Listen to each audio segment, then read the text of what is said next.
We're live. Oh, we're live. On time. On time. What for time? once. 8:01. Cheers. Hey, we got to cheers to that. I can't believe it. This is a first, Cheers. I think, ever. When's the last time we were live by 8:00 on the dot? We say it all the time. We're like, we're going to go live every week at 8. 8 turns into 8:15, 8:20, 8:30, 9 o'clock sometimes. Well, a couple weeks ago it was 9:30. Yep. Oh, yep. man. Over the years, it's an anomalous occurrence that we're starting at this heavenly hour. It's insane. But after a crazy weekend in town, UFC rolled through, a bunch of people rolling through. Boston was a crazy place to be this weekend. I ended up staying home and watching from the comfort of my own home and enjoying it. I was at the fights last time when they were in Boston. Oh, yeah. Yeah, I see them live cage side all the time, but you went in, you caught the fights? Caught the fights. Definitely we're going to talk some stuff about UFC Boston. We have Ross joining us at, I think we were going to have him 8:30, but he's already called in, so he's ahead of schedule. We're actually on schedule. He's ahead of schedule. So I got some thoughts on UFC Boston that I definitely want to talk about, but maybe we'll go to Ross because he's already on. Let's catch up on the quick comments. What's up, Toby? Rob Pico likes that we're on. Rob Pico's up to 31 front row tickets. Insane. This is crazy. Shout out to Haven. He thinks your name's Joe. It's really Andy, but he said, glad Joe has been muscling up. You look healthy.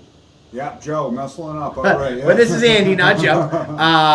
There we go. Shout out to Rafi Clips. He went to UFC Boston with David Burke. Yes, they were trying to find us. So, yeah. So I think he's talking about Joe Giannetti, actually. Not me. I don't think he thinks my name is Joe. I think he thinks you're Joe. No, he said, oh yeah, Giannetti. Glad Joe's been muscling up. Looks healthy. I don't know. But anyways, I did try to meet up with David Burke. I went to Guy Fieri's Cantina for like a special pre-event with Modelo. And great time. Alex Pereira actually showed up and he was there taking pictures with guys. So good time. Yeah, Rob Pico's up to 32, and he did correct himself. He was talking about Gina. I thought he was talking about you, because before we went on air, we have a big TV behind us that we can see ourselves on, and Andy was doing this. Oh, ooh, I'm getting a little muscular here, so I thought you were talking about Andy, because he is looking svelte. We always talk about how I gained his weight, and as my microphone falls off my chest. But anyways, from the promo video. Oh yeah, so he's muscling up. He said Andy looks good too. I think we got a fan in Haven. But yeah, Joe Giannetti, I think some of those clips from the video that we used was when he fought at 170. So he was definitely a little softer at 170. But either way, I want to talk a ton about UFC Boston. I did end up going. We just kind of touched on the party. We did the great raffle giveaway, which I have a beautiful story about. Ross, give me a thumbs up if you're cool with giving us about 10 minutes, and then we'll come on you. All right, he's cool. So yeah, so if you didn't hear, we did the UFC Boston 292 ticket giveaway, and I gotta say it was huge. Our friends at Modelo gave me 2 tickets. We ended up raffling them off, and for those who missed the contest, it was a great success. I was happy to announce Joey Coelho. He told me how to pronounce it right. Coelho, C-O-E-L, Coelho. Yeah. So there you go. You that's why you're the pronunciation guy. It's Portuguese. So anyways, he won the tickets, and he had such a great story. He told me he went to his very first Cage Titans event, I think at the age of 15, he said, and he was in high school. Somebody who knew who happened to be Bobby Baker was fighting, so he went back in 2015 to his first Cage Titans show, and he was like, I've always been a fan. So when Bobby Baker made his return last year, he started coming back to the shows. He was out playing basketball with 4 friends and got the notification that I went live and announced the contest. So he was like, dude, we're going to go to the show, guys. Let's go. He bought the tickets for him and all 4 of his friends, so he bought 5 tickets. The next day, I go live. I pick the winner. He's the winner. And I have no clue. I can't find him. I'm old. I can't find him on Facebook. Can't find him on Insta. Finally, we found a guy on Insta that we're like, it could be this kid. I don't know, because he doesn't post either. He has 1 picture on his Insta, like no common friends. So we're like, maybe it's him. And we friend request him and DM him. And then finally he got back. And then when I got on the phone with him, he was so ecstatic. He was like, I got a friend request from Cage Titans, and I see the DM. He's like, I'm stoked. He's like, I'm literally vacuuming my room right now. We met up in Boston. I got him the tickets. Sent him and his little brother on his way. First ever UFC event that they've ever been to. And then not only that, because I was at the Modelo pre-party, so when I met him down at the statue, I was like, listen, I'll kind of sneak you guys up and bring you into the party. And I brought him up to the Modelo party. They got pictures with Alex Pereira. Nice. They had a great time, super stoked. So it was just nice to be able to like kind of make that happen for a fan. First ever UFC event too. Yeah, first ever UFC event. He was just so excited. He was on Paul Bear time. I'm figuring I'm meeting somebody there. He told me 4:15. Of course, what time do you think I got there? 5:30. No, I got there at 4:30. He got there at 5:30. I was like, this mother effer making me wait. But it was pretty cool. How does it feel? It was cool. And actually, shout out Joey Colleran. Joey Colleran, we brought him down. Joey Colleran was there. He's our fight runner for Cage Titans. Longtime friend of mine. Worked here at Coops as well. And I was like, Joey, because we brought Joey, his wife, and his brother and his wife up to the party. And I was like, hey, you want to run down and give these kids the tickets? And we went down, and then I was like, yo, let's go. And Joey said his face was amazing. It was priceless. It really was cool making memories like that for people. Dreams come true. So, yeah. Shout out to Joey and Jen. Yeah, so it was a great time. UFC Boston. They got more stories we'll talk about later.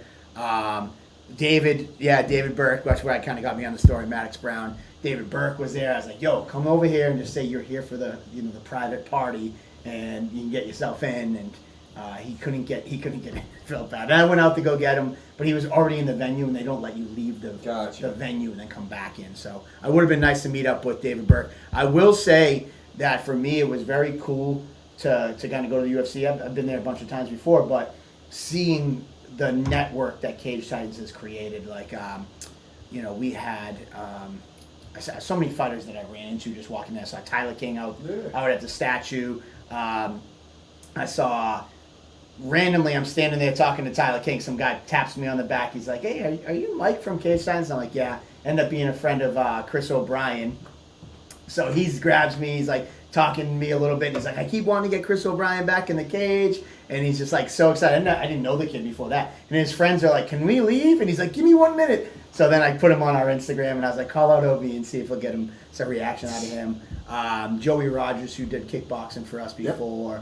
Yep. I ran into Pat Gilbride, Connor Matthews, War Baby. It was just nice seeing the Cage Titans community. And then a couple times throughout the night, just like that story I told you, some guy did, hey, are you Mike from Cage Titans? A lot of fans, a few fans that weren't fighters, but they knew us from Cage Titans. They saw the shirt, and they're like, hey, Mike, I've been to a bunch of your shows. So it was kind of nice event because you saw so many different people. Yeah, and especially the first time coming into Boston for 4 years, first time since the pandemic. It's a huge, the sport's only grown since it's been in town, and it was a huge impact on the city, and the community is pretty tight knit. And it's just fun seeing the people, because like when I see them on fight night on Cage Titans, or I see them maybe roaming the after party and stuff, you don't ever really get a chance to kind of like really talk to people. But I got to hang out with a couple guys, and good conversations. I saw John Clark from Broadway Jiu-Jitsu. He actually had a little run-in with Joe Giannetti, so we're kind of going over that whole situation where Giannetti had a teammate, grapple Bexod, and they had like a little thing, and Giannetti put up a whole status. So I kind of got his perspective on that side, which is funny because the Broadway Bullies are coming to town on September 23rd, and Clark's got like 4 or 5 fighters on that card, and Giannetti's the headliner. So I wanted to kind of gauge that situation, how that was. Before it goes down on fight night. But anyways, good time. I mean, Sugar Sean, how can you? Yeah, that was insane. It was a stylistic matchup of grappler versus striker for the ages right there. And he's already beaten the top tier competition, but Aljo's run that he was on is definitely something that people longest bantamweight win streak, most consecutive title defenses. Has wins over several former champions already. It's a run that he went on, kind of flies under the radar when it comes to who you can compare him to in that division, or even in a couple of divisions, who won titles and defended against former champions like he did. Not too many people really come to mind. I will say, I have no problem admitting, I did not think that Sugar Sean was going to pull it off. Like, of course, you think, he's got that puncher's chance everybody talks about, but like the run that Aljo's been on, it's like, dude, he's gonna have to get that taken. I mean, him versus Cejudo, Aljo versus Cejudo. I'm like, that tells the story, man. Aljo's wrestling is legit, and I didn't think Sean was gonna be able to do it, but I will tell you, that place erupted. It was insane, and you can see the star power that Sugar Sean has. How loud was it in there? I know it's been loud at Memorial Hall plenty of times. I've been to the Garden more than my fair share of times and heard some insanely loud moments. Fenway gets crazy when you hear the It was definitely loud. So you couldn't I have heard wrote that that on the television, Yeah, you couldn't and have wrote heard that Boston roar when he scored that knockdown, and they were booing Aljo. I don't know why, but they were. Dude, but that place was so loud, booing Aljo, and I'm like, wow, like, I mean, I don't even know where the Aljo hate comes from, because like, even if you see him on the microphone afterwards, he was humble in defeat. He was like, it was his night. He's just always that guy. He does like playing up to the crowd. He was doing this and being, you know. As Rogan put it in the commentary, that's Boston. Yeah. That's just Boston for you. It was a rowdy night. You could feel the energy from the television that they were in Boston. There's no doubt on denying. Like, you know when they're in Brazil, you know when they're in Madison Square Garden, you know when they're in Vegas. Everywhere else is pretty interchangeable, but you know when they're in Boston. That was about as rowdy as it got. Maddox said, I don't think there was any Aljo fans there. It would be hard pressed. I know he was there with his wife, so he had at least one fan there.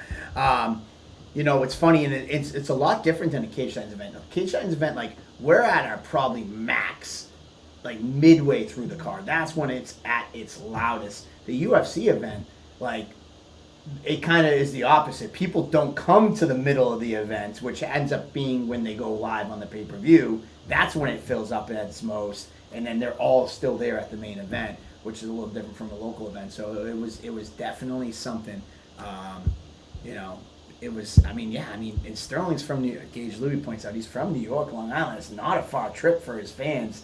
They could have got some tickets there, but yeah, man, Not enough. Not enough. O'Malley equals Boston. It was crazy. It was definitely. I think we saw the crowning of not only a new champ, but like kind of a new red panty night guy, like the Conor McGregor effect. I actually immediately went on right before he won that because I wanted to see how many followers he has because I'm a nerd like that.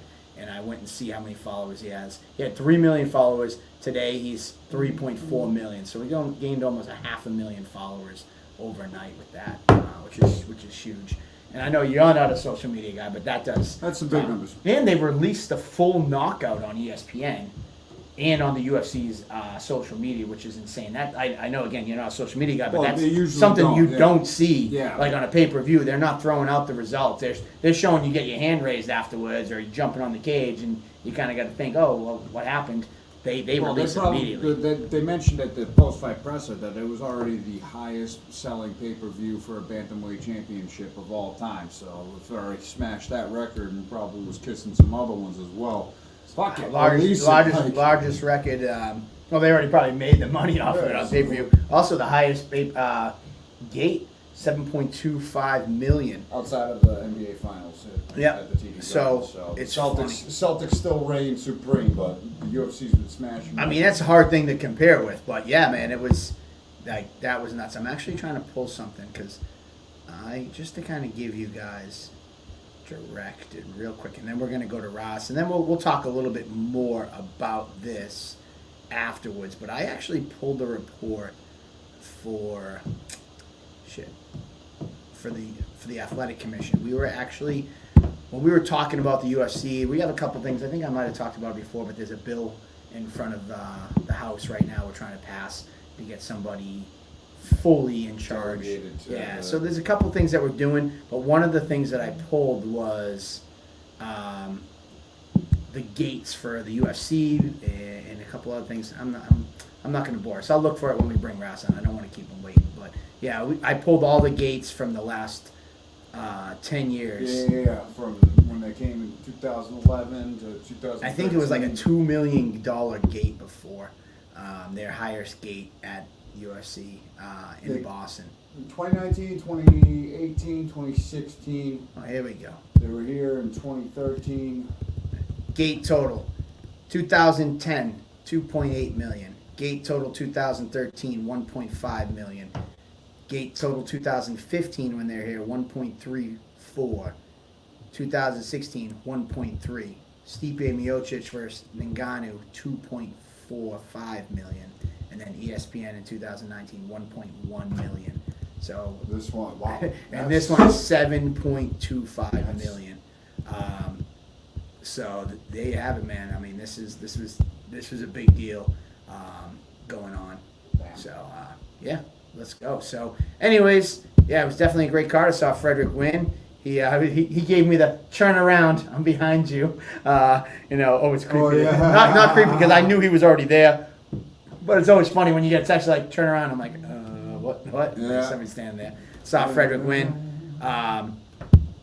So yeah. So either way, without further ado, we got the big man, the heavyweight champion, Ras Hylton, coming on tonight. The baddest man in New England is waiting in the wings. He's defending his belt for the first time in September, coming off one of the most impressive performances of the year thus far. A knockout of the year, fight of the year contender, comeback of the year, crowd silencer of the year. Keep saying it. I'm just going to put him on. so many accolades. Do you want to talk about anything else? But there he is. He's rocking the tie-dye, and he's back on Table Titans, the heavyweight champ, Ras Hylton. What's going on? Doing Oh, he's a little choppy. You're a little choppy. How's your service there, Ross? should be loaded up. Oh, here we go. A little better now. Good. Yep, I can hear you now. You were chopping up a little bit, but we can hear you. Oh, he's frozen. Let's see if... Damn it. He was waiting so patiently. I know, huh? And now he froze. He's frozen. Frozen in time. Let's try this. Let's see if we can get him a little... Let's see if it's this. Ross, are you talking? Are you? I'm going to remove you. I'm going to bring you back in. Give me 1 second. Audio. We're going to go default. Let's see if I can test these out. Oh, man, we lost them. Of course, that would be our luck, right? Let's see. Ross, come on, man. We got to get you. Oh, maybe he's calling back in. I think that's what he's doing. He's calling back in. All right. Well, we had the heavyweight champ. We're going to try to get him to call back in. Ross is going to call back in. Let me see if I can do one more thing with our audio that might make it work. That's that. Come on. Let's see if we got him. Oh, he's there. Okay, cool. I'm going to go back to this.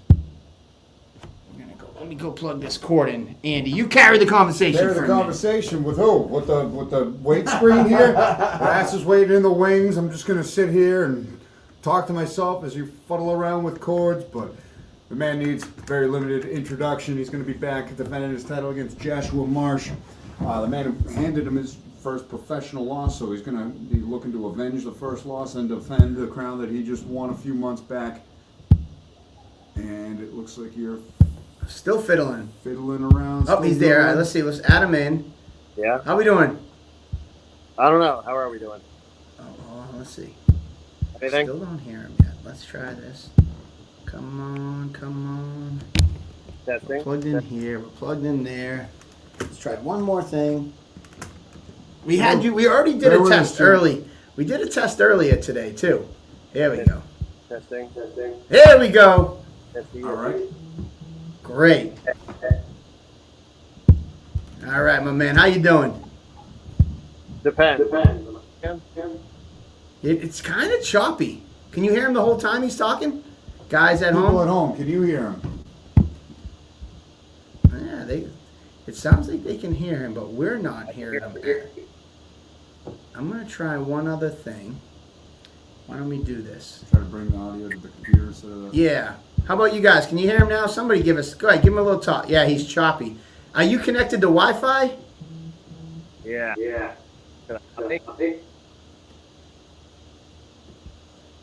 Maine and upstate New York, sometimes the... How's that? Good. Good, maybe? Good, maybe. There you go. There we go. That's good. Stand right in that spot. Okay. So, real quick, what do you think? Tell us real quick your thoughts on the matchup. Obviously, Marsh handed you your first professional loss, and this was a rematch that you and I talked about. You're not really interested in rematches, but this was the fight that he mentioned wanting to get in there with you and trying to take that belt, and you happily oblige. I, for one, yep, is no belt, but no, Man, you're super choppy. Hold on. Let's see if it's still choppy for everybody else. I'm going to ask them. Yeah. See if it is. Question mark? Because I don't know if maybe we can't hear you because it's choppy, or if people at home can hear you, but maybe it's our issue. Audio, yeah.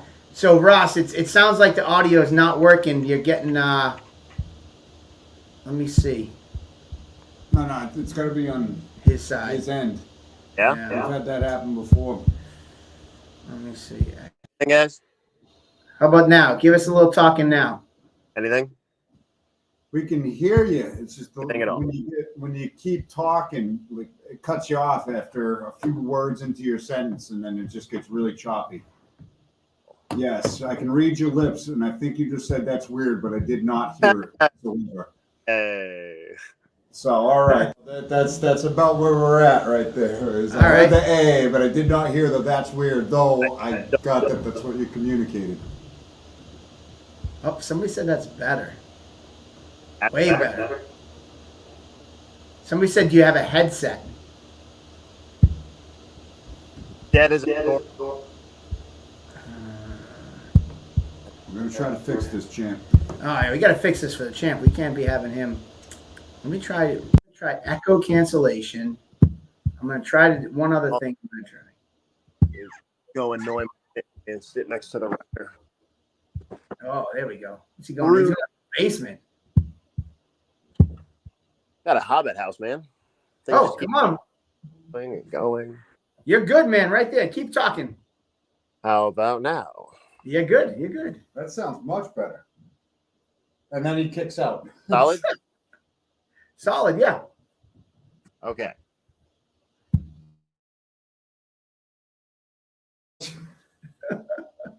I hate when this happens. Technical difficulties. They're It's the worst. Unpredictable, uncontrollable. Everybody's going mint, perfect, and then bam, it freezes on his face.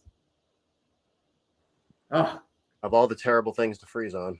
All right. There you go. We can hear you now. So come on, quick, before we lose you again, give us a 2-minute talk on why this fight should be great.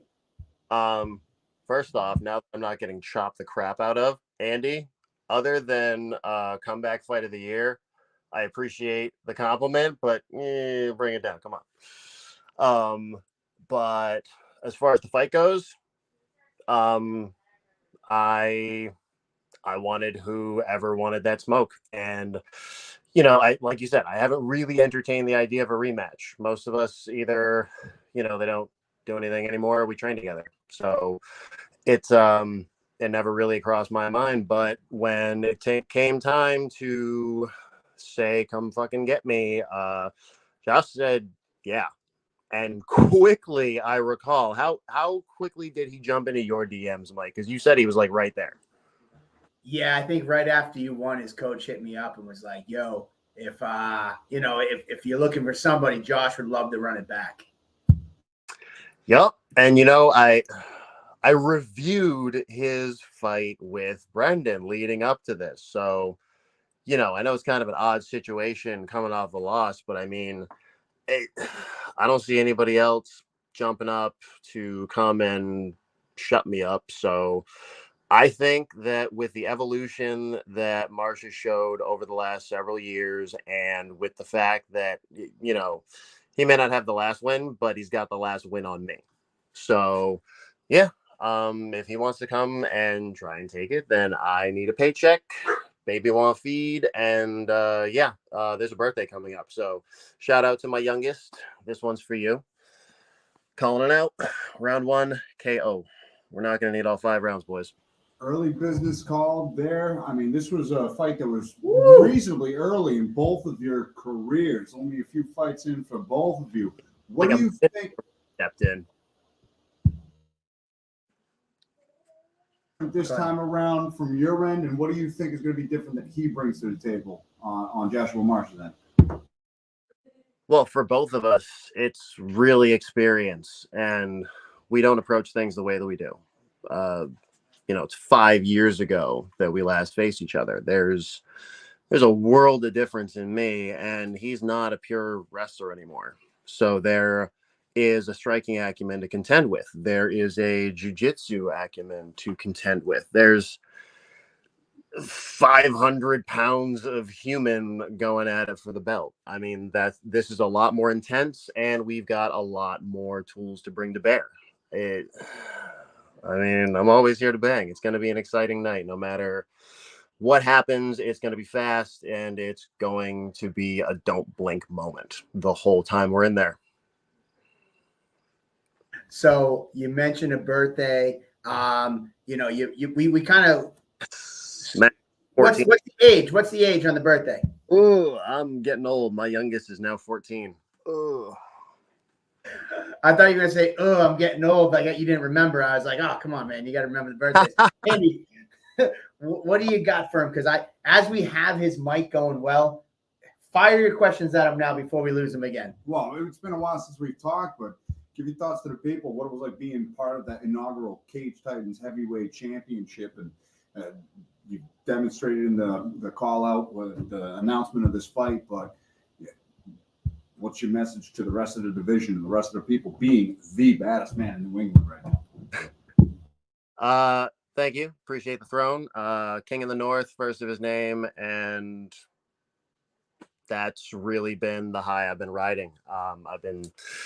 This was 3 for 3. I was going in for the title, coming off of a strangulation loss back in February. I came out. This is your 13th year. 13 is a very lucky number in my personal belief, and having that come up, being the third fight, there was a whole lot of superstition working for me, but more importantly, there's been a lot of work over the last couple of years to reformat.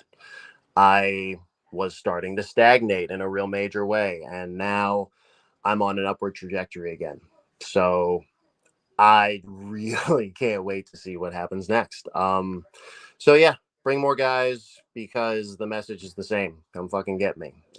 This is what brings the best out of us. This is what brings the beast out of me. So yeah, it's absolute magic from start to finish, and I can't wait to see what comes out next, because there's nobody coming after me who isn't going to bring out the absolute best. Go. And that was exemplified from your last fight. And again, I meant no disrespect whatsoever with comeback. I meant the utmost compliment. I agree with comeback. A comeback was the only thing that you threw out of that list. I'm like, no, not fight of the year. I look like trash in round 1. We can all agree on that. Well, after the first 45 seconds anyway. How are you? Now, I appreciate the comeback of the year. If that stands, then absolutely I will accept that very, very graciously, because Brendan put the hammer to me early and kept it pouring on the whole time. And you had to dig as deep as depths go to survive and find the momentum and keep putting it on. I think you landed about 50 punches in a row. And, he showed the same exact kind of heart in that fight as well. It was everything, all the stakes were so high. How's it been back home for you, coming back to Maine, back to Portland as the champ? Wild, man. Every now and again, I'll have a moment where I'm walking through the store, just over the course of my career, and there'll be somebody, I do NAF, I know so-and-so, and, we're on the same card together. But I mean, Maine's kind of a tight community, and it's just expected. But so thanks again, by the way, Mike, for bringing me down for the last show, because that was exactly the same kind of feel I had walking back into Plymouth. It's kind of like having another hometown as a fighter. There were a lot of people who welcomed me with open arms, who cheered my name. And when Brendan and I went at it, there was no hard feelings for anyone. You know, we're all here to do a job. We're all here to have a good time and collect a paycheck. And the people who come out, especially in Plymouth, are, you know, don't get me wrong, I love my home team. I love my fans, Rasquatch Nation all the way. But I gotta tell you, there's a little something different going on down in Mass. Y'all are some crazy fans, and I love it. It's a different kind of down east energy. I'm here for it. Yeah, man. You know what? I love that you say that because we've had a lot of experience with out of state guys and that aren't necessarily the hometown guys in Plymouth. And they say all the same things. They're like, it's amazing being in Plymouth. You know, the party, Joe Pinifial, has kind of made Plymouth his adopted home. It's just, there's definitely an energy. Do you think it's, you know, what do you attribute the energy to? Because, like, obviously, like, we're tight and we've been doing these for so many years, but like, I hear this often, and I see Rob Pico says it's the beer. Just saying, but what do you think makes it different? Because you fought everywhere. I'm not sure I could attribute it to any one thing, but forgive me for whoever I'm not giving credit to for this particular quote, but somebody said that sports in Mass is just different, bro. And it really is. Like, everybody's talking about Boston fans, Mass fans, and everywhere I've been, there's hometown spirit. There's a feeling of community. There, you know, tight knit groups are tight knit groups, and martial artists, we feel real big and real intense. So you get a bunch of us together, and you get that. But it's kind of like some of that rubbed off over Mass during whatever's occurred. I mean, like you were reading off the stats earlier, and the heavyweights were the ones who broke the big numbers with the 2 million. But that just kept on happening. They were consistent. People keep on coming back consistently with that rabid energy that's somehow not off-putting. I think that's the best way I can describe it. Mass fans are rabid in a way that's not quite off-putting until you catch them in traffic. But at the Memorial Hall, y'all great. I love it. And yes, thank you. Let me point out, Rob, real quick. I did and do continue to have a message. Thank you again, all of you. That was one big thing about the promotion here that I noticed and picked up right away is you pick us up just like family, no matter where we're from, no matter where we're flying in from. I came in with Shorty Strong, fight like Mike, fuck cancer. It's, you know, I had a very good friend of mine die in one of the worst fights that people get into. And it wasn't just like lip service. Y'all brought me in, made my cause your own, and continued to elevate me and make me feel supported while I was there. And when I started talking about how we've been working to get parole back in Maine and reform the prison system, help people have a support system and, you know, actually rehabilitate and serve the community and give back. When I was talking about these things, I didn't just get this shallow, oh, wow, that's nice. You know, go talk to Kim Kardashian. It was legit deep conversation that I was able to get into with people who I've never met before. So, I mean, it's one thing to be up here, you know, down East Strong and people I know, but I was able to walk into somebody else's house and get that same welcome in, honorable guest treatment. And very, very quickly, it was thanks for coming down and being one of us. I mean, yes, y'all support every fighter. Thank you, Rob. What more can I say?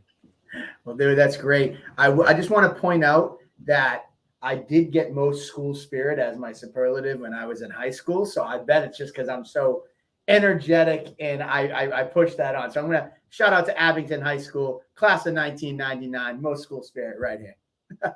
Or defense. There you go. Well, before we let you go, do we got anything else for you? I'm just excited, man. We finally have a heavyweight champ. You represent it to the fullest, and I can't wait to see you put the belt on the line. And it's just the whole story about it. Defending the belt, own the crown, going after the eventual loss. It's a great story, great fight. I can't wait to call it again. Ross, I saw that you read the comment Pico put up. You were about to mouth something. Go ahead, go for it. I wasn't laughing at you, Andy. I swear to God. I really appreciate what you said and the fact that you took the time for hours the night before talking to me, getting my name right, practicing, going back the next day, double checking, and still I could only find one fault. That's only if I was really digging. Like, you did it, man. You did it. Ras, Well, what's hold on, give it to me, Andy, and then it's Ras Magaru Tau Von Mat Amu Hilton. Still. So what's the one pick if you had? Because maybe we can. We're always trying to raise the bar every time. So what's the one pick so we can fix it? I gotta drag the Von Mat, right? Nope. Actually, you just fixed it during the last couple pronunciations, so I don't even have any quarrel anymore, bro. Literally, and I'm gonna say this to absolutely everybody out there. Literally, the best announcer I have ever had. No one has attempted, let alone successfully delivered my name, and I am going to directly attribute part of my victory to the fact that I was flying so high going into that fight, hearing my name. It's so important to us, you know. Not everybody really admits it, but it matters when we hear our name, where we're from, where we're representing, and who we go in there for. So, yeah, I'm going to give credit where credit's due. We do a lot of hard work. We have great coaches. We have great family. And I mean that both karate and biologically and given and all of that. But having your night go off without a hitch, and especially that part of it, I mean, everybody knows that waves are one of the most important experiences that we go through as people, whether it's sonic waves or any more esoteric nonsense going on. But when you hear certain vibrations, they resonate. And when you hear your own name done justice, when you're ready to put everything out on the line, it sets you up. And I'm pretty sure I'm not the only fighter who's going to say that Andy has set us up that way. So thank you to all the Cage Titan family. But, man, the show is great. Y'all do good. Do it all for you guys. Yeah, we definitely do. It all for the fighters. I tell you, honest to God, I remember that compliment. You know, you hit the waves and things like that. I remember I fought at Plymouth Memorial Hall for reality fighting, and somebody came out to like my song earlier in the night, like 2 or 3 songs, and I remember going up to the DJ and asking him to change the song for me, and he kind of like gave me super attitude, and I remember how it felt because I was like, dude, that's my 3 minutes to walk out to try to pull myself together. And it was just such a thing. And like that was just one little thing that the fact that I'd done the walk, that we try to make the fighters feel special and try to do it for all for you guys. Cause you know, just something that simple, like the wrong song or the wrong vibe that night. I always talk to Adam Russell, who's been with us for 10 years. Like, listen, I know they give you a song. If we can make it happen, if they're about to walk out and they just don't feel it, do your best. Do what you can for these guys, because it's all those little things that matter. So we're glad people like you pick up on it, because sometimes no one will pick up on it. And I always tell my staff, I don't care if nobody knows about it. We got to do it anyways. So I'm glad you pick up on it. Glad you enjoy it. Hell yeah, man. I mean, I know no good deed goes unpunished, but I mean, go ahead. Pat yourselves on the back for this. This promotion, and I've heard it from other people saying roughly the same thing I am right now. Yeah. This promotion treats us like we matter. So thanks for reminding us that we do.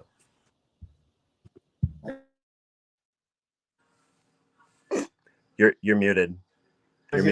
I will tell you this.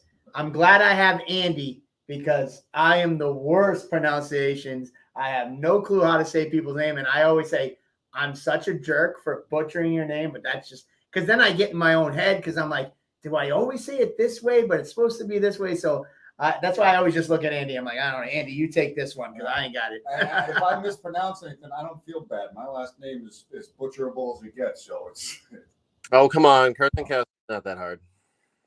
But it's butchered. All right. Well, Ross, thank you for taking some time out tonight.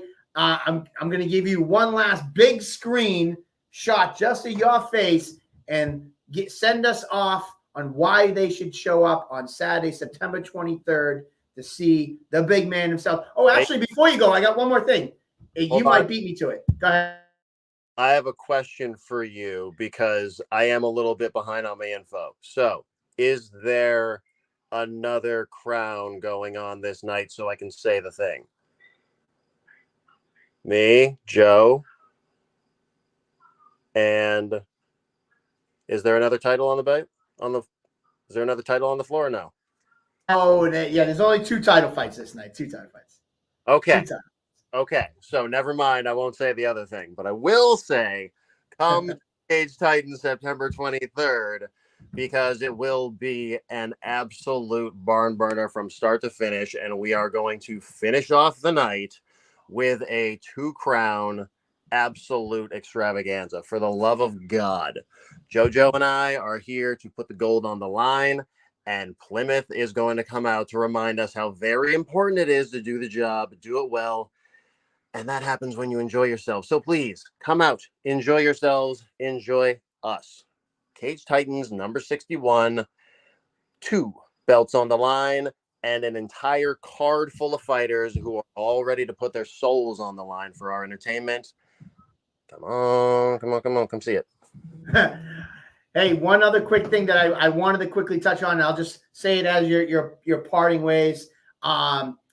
September 9th, I think that we decide on September 9th, we're going to do Spot the Rasquatch down in Plymouth. So myself and the big man himself, we're going to be floating around a bunch of different places in Plymouth. We're going to have some giveaways. So just like the folklore of Spot the Sasquatch, we're doing Spot the Rasquatch in Plymouth Saturday, September 9th. So come down, have some fun, come catch us, and we got some goodies for you. Maybe we'll give some tickets, all that good stuff. Yes, please come down. For those of you who are in Maine or who are willing to make the travel, September 2nd, I will be at Champion Sports Bar. We're going to come hang out, chill with the mythical creature. September 9th, I will be down in Plymouth, and we are going to have a very special event going on, Spot the Rasquatch. You may or may not get a prize. You may or may not just end up with an extra hairy beast to tag along with you for the rest of your journey. Who knows? The point is, be there. Don't have a location yet, but September 9th, you will see me in Plymouth if you are paying attention. No hints, no spoilers. Be there. There you go, man. Rasquatch, thank you so much. And you're right. We can't give the location out because then they'll be able to find it. So we will be floating around in downtown Plymouth. We got a couple spots that we're going to be stopping at. So come find us. Thank you so much as always, and have a great night, Ras. What's up? Way to level up. Go. Thanks, guys. Appreciate you. Thank you. Appreciate you, champ. Great time. Always a good time. I'm glad we kind of got it worked out. It's funny because there was a couple points in time that he was walking around. I'm like, shit, we're going to lose his audio if he keeps walking. But I think we started off a little bumpy with the internet, but it's the good thing about being able to have people call into the show and not always have to come down to Quincy is that we can get guests that we normally don't have. The unfortunate part about it, like we saw with Jacob Bone before in New York, sometimes the internet is just not cooperative. Sometimes it's on us too, because we are in the hallowed basement of Coops with our studio. Yeah, so the weather, we literally had thunderstorms or blizzards impact the connection issues here. But it happens. It's what it happens. Cam Arnold, I mean, we were talking about him on the card. I really haven't heard much. Cam, hit me in the DMs, man. Let's try to catch up on what's going on. And it looks like he's gonna be working with the big man tomorrow. Champions Sports Bar. Make sure you go follow Ross so you can figure out where he's going to be. I think he's going this weekend or next weekend at the Champions. Doing an appearance. September 2nd up in Maine. So you can go check him out there. So Rob Pico, go up to Maine and go check him out. I'm sure they got some good bears in Maine. But there you have it with the big man himself. And I think that's important. It was great to hear him kind of talk about the matchup because this is a fight that Marsh kind of wanted when he saw him win the belt. Marsh came up here. Yes, he did fall short in his fight against Battles, but it was a solid performance. And like Ras said, he's the man who handed him his first loss. Whatever he did in his last fight, if he holds a win or not in his last fight, he holds a win over Ras. And that's what puts him to the front of the line and why this fight has to happen. Kind of, which we're going to circle back to, Chito Vera. They said maybe Sandhagen is next for the winner of the bantamweights, but Sean's like, Cheeto skips that line because we got built-in beef right out the gate, and Sandhagen could be left in the win. Aljo wants a rematch. Nope. Sandhagen out with injuries. Marab out with injuries. Marab too. There's a stacked division, but the wind blows, the time works out. You hold a win over your champ. A lot of intangibles go into the matchmaking process, and no Marsh is coming off of. He hasn't fought since the battle fight. That win that he has over Ras Hylton automatically puts him in the conversation. Big stock early in the career, and when not many people are chomping at the bit to fight Ras Hylton. Yeah, I mean, listen, you got slim pickings to take from him. If Joshua Marsh throws his name right in the hat, knows he can beat him, already has a win over him, wants to claim that gold, and Reebok that kind of sets that round robin up because he battles beat Marsh beat Ras beat Battles. You got that whole heavyweight round robin thing going. Could lead to even more interesting matchups down the line. So, and mind you, look Marsh was coming into that fight with Battles on a 2-fight win streak, a huge win over an undefeated 5-0 guy prior to that. And then if you look down at his record, it wasn't like it was, he put a I'm no disrespecting again. He was able to finish Ross. It wasn't like he eked out a split decision. He has a finish over Ross. So that does kind of push him to the forefront in the conversation. And I know the champ would definitely chomping at the bit to be like, all right, cool. Let me get this win back, man. Let me get this win. And I think it made a ton of sense. Man, it's a great storyline, great way to go. So yeah, I think he commented too. Let me see what he's commented. He said Ras Hylton can't fight. I'm sorry, Cam Arnold can't fight because he's got a Kumite with Ras. That's what he just texted me. Imagine having to go spar against Ras Hylton. Cam Arnold at 135 for going against the big heavyweight. Is he finding another 35, or they're going to be like the 2-on-1 or kids in a trench coat on each other's shoulders trying to get into the bar? It's gonna be me and Johnny, Johnny up on my shoulders doing the post-fight interviews. That's it. That's what's going to end up taking place. It's going to be Cam Arnold jumping on friggin'. You don't even know. I don't even know. Andrew Valdina's shoulders, and they're going to fight him. That'd be great. Well, anyways, obviously Cage Titans 61 coming up Saturday, September 23rd. Great card. Tickets are on sale. They officially went on sale Friday. This week, all the fighters on the card will have tickets, so you can go grab your tickets from your favorite fighters. Let's wrap it up. We got 10 minutes. We were on time today, and we said we were going to be done by 9 o'clock. We got 11 minutes.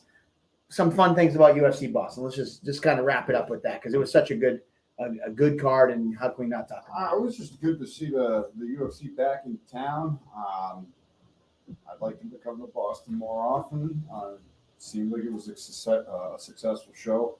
Top to bottom, the fights were pretty solid. Weili Zhang looked great. I think the Cheeto Vera looked great in this fight.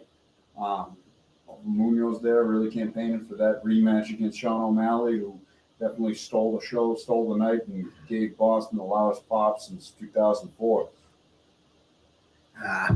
It was. I'm telling you, man. It was definitely top to bottom, great night. What about the Ultimate Fighter finale? Brad Katona winning his first guy to ever win 2 in a row. Or not 2 in a row, but first 2-time Ultimate Fighter winner. Yeah. Shout out to Toby. I already dumped my kid for the 23rd. Thanks for that, Toby. Do what you gotta do. Do what you gotta do for Cage Titans. But Katona, second time win. He won the season when Cage Titans champion Joe Giannetti was on that season. Very correct. So he won that. What else exciting happened? What's exciting happened? I mean, Wage and Lang, biggest strike differential. Yeah, and then the Irishman then. Ian Garrett. Oh, Ian Garrett. What'd you think of him? I've seen some mixed reaction. It was a great performance, then some other criticism, but why didn't you finish the guy? You had him on one leg. You're playing. Come on, man. Some people didn't like the antics. What antics? That's Neil Magny right there, who's probably been in there with the best of the division since a couple eras in the sport at this point. It's the winningest welterweight of all time, and as tough to put away as anybody. I don't think he's really even been finished by strikes, other than getting knocked out on the Ultimate Fighter many years ago. I didn't know he got knocked out on that. And I thought he never got finished. He's been submitted a few times. Rafael dos Anjos submitted him. I feel like a few other people have submitted him, but nobody's ever finished him in the UFC with strikes. I could be mistaken there. Let's look it up. Let's see. But yeah, he's been choked out a few times. I thought they said that he's only been submitted. Submitted by Guillotine. Oh, there you go. Punch. Santiago Ponzinibbio. Ponzinibbio knocked him out? Yeah. Round 4. So that's still a rental rocking. But either way, tough guy. Yeah, he's been in over Hector Lombard, one of the best comeback fights I've seen. He's been in the UFC for a long time. Fought 2012. Fought in the Ultimate Fighter. And I want to say he had the most calendar fights or calendar wins in a year of 6, if I'm not mistaken. Andy, the statistician, right here. What was that? 2014. He won in February, won in May, won in June, then August, and October. So he won 5, and then he won another one in February. So 6 Six fights wins, from a year. 6 wins within a calendar year. Yep. So yeah, this is an OG of the sport.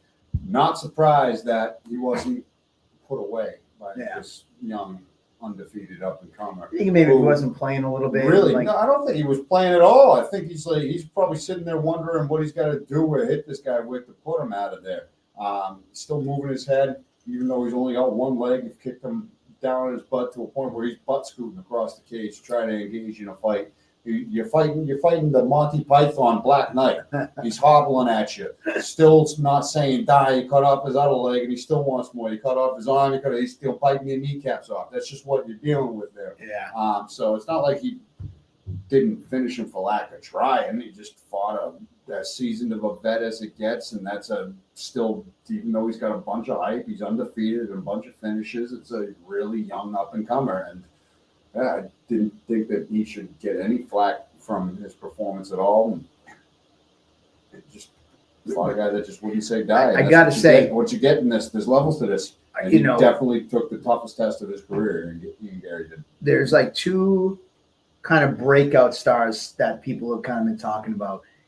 Ian Gary, Machado Gary, that, like, I got to say, one of the craziest things, he did an open workout at a bar the night of like weigh-ins. And like, these are just things, like, we've talked about it so many times with Cage Giants, like just making moments, doing things that get people to recognize you. Take the fact that you're fighting and then build off of that and make something, do something with it. Don't just sell the fight itself, everything that goes into it. And I thought that was a pretty cool thing. There's a great scene. He's at an Irish bar. I think it was in Southie or something. And he literally, him and his pad man, he's in his full kit, shirtless in the bar, hitting pads. And it was a scheduled thing. Like, this was a planned out thing. And it was like those type of things that the MMA, like the tie to the fans, just brings them in and, really gets them going. So I thought that was a pretty cool thing. So I think that might be something we might bring to Cage Times. Maybe I immediately messaged Nick and I was like, yo, listen, I know we got the presser on Thursday, Friday weigh-ins. I think we should do like Wednesday night, like do some sort of like open workout. We've talked about open workouts at Memorial Hall, but in this scenario where we have, everybody kind of coming in on that Wednesday, why not throw some little open workout either out front of the hall or maybe on the waterfront? Like, there's so many beautiful places, like maybe in front of or on the Mayflower, we take one fighter and do a little open workout on the Mayflower. Maybe we take a guy and have him do an open workout at the steps of Memorial Hall. Then maybe we go to, the waterfront on the pier and do something with one guy there. I think we're going to plenty to do. I my wheels are turning, and I'm like, I think we're going to try to have some fun with that and do some things differently. Because again, we're always looking to do something different. But either way, we kept it under an hour. I'm kind of happy. Started on time. I'm happy with this. We chatted with the heavyweight champ. We'll try to get Joshua Marsh on before. I know Giannetti just got to AKA today. I saw his story, so maybe next week or the week after we can check in with him after he's got Oh, some time. we'll And make it work. Dewfort, we'll get Dewfort on. Just get some good internet. We'll be good to go. They got internet in Canada? Joking. I'm just making silly jokes. That's it, It's- Dewfort. it's That not- was it's him, not- man. That was him. That wasn't me. It's all good. Open Nah, just kidding. It's all. Let's go. I'm a Bostonian fan. God love the Bruins. So I threw you that one first. So, anyways, as always, follow us on all the social media. Cage Titans tickets are available now. They're going to be in fighter hands all this week. They're going out to the fighters, but they are for sale as well on CageTitansFC.com. I have pretty much all the professional matchup cards that we're going to be dropping this week. So you'll see all the matchup cards going out this week. You'll see the full fight card probably go up by the weekend. Basically, we're just we have one pro fight that we're trying to kind of come to terms with and make happen. And then we have about 4 or 5 more amateur fights that offers went out to both sides today. And now it's just getting the guys to say yes. So it's pretty much a done deal. We'll have the card for you. We're not even a month out yet. In 2 days, we'll be a month out. So a month out, you'll have a full 30 days to get pumped up, jacked up, excited, and know about every matchup going down so you can select which ones you're looking forward to the most. But there you have it. Andy's going to get to comedy night tonight. No, nobody's watching, so I was just like, we can wrap this up anytime. Oh, there you go. There. Have a good one, guys. Thank Night, you very Toby. much. Cheers. everybody. We'll Peace see you out. next week. Oh, I don't want to end it. Hold on. We're going to go to the video. Video.